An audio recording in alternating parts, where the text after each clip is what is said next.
One winter's night when the cold wind blew, the engines found it hard to sleep. What we need, suggested Toby, is to listen to a story. Yes, agreed Percy, a mysterious story. But, added Duck, it must have a happy ending. Driver told me a story, said Thomas, so everyone listened. Once upon a time, began Thomas, there were 3 little engines who lived in their own little shed on their own little railway. Their names were Duke, Stuart, and Falcon. Duke was the oldest, and was named after his grace, the Duke of Sodor. He was proud of this and loved to keep the little engines in order.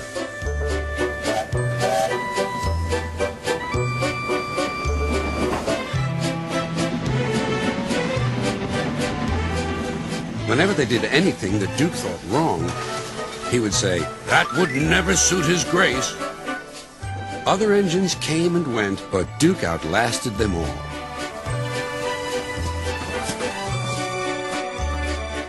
Stuart and Falcon used to call him Grandpuff. They were fond of him, but they got very tired of hearing all about his grace. Sometimes they would tease him and chant, "Engines come and engines go. Grandpuff goes on forever." "You impertinent scallywags," Duke would say. "Whatever are you engines coming to?" "Never mind, Grandpuff. We're only young once." "Well, you'd better mind, unless you want to end up like Smudger." "Oh, Grandpuff, whatever happened?" "Smudger," said Duke, "was a show-off. He rode roughly and often came off the rails.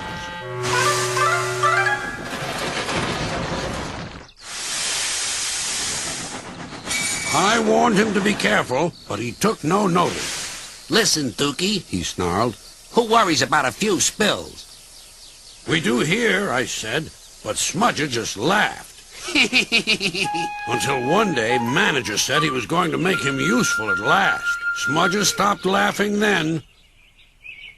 "Well, why? What did he do?" "He turned him into a generator. He's still out there behind our shed.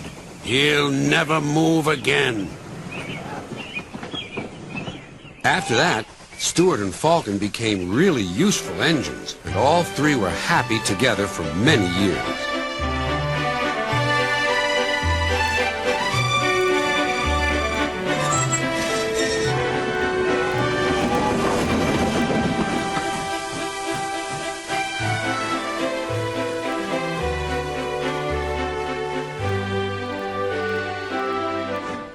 Then hard times came. The mines in the hills closed, and the railway was closed too. People came to buy the engines. "We'll take Stuart and Falcon." No one wanted Duke. They thought him too old.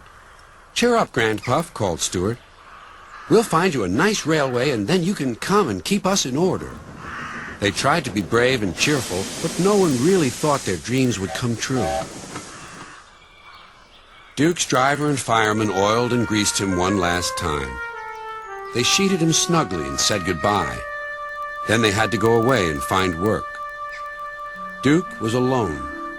"Oh, well," he sighed, "I'll go to sleep. It'll help to pass the time."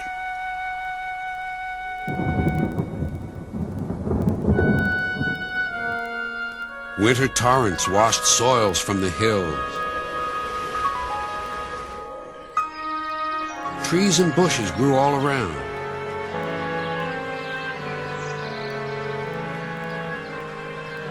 You wouldn't have known a shed was there, let alone a little engine asleep inside. "That's not a happy ending," cried Percy. "Ah," murmured Thomas, "there will be one, but that'll have to wait until next time."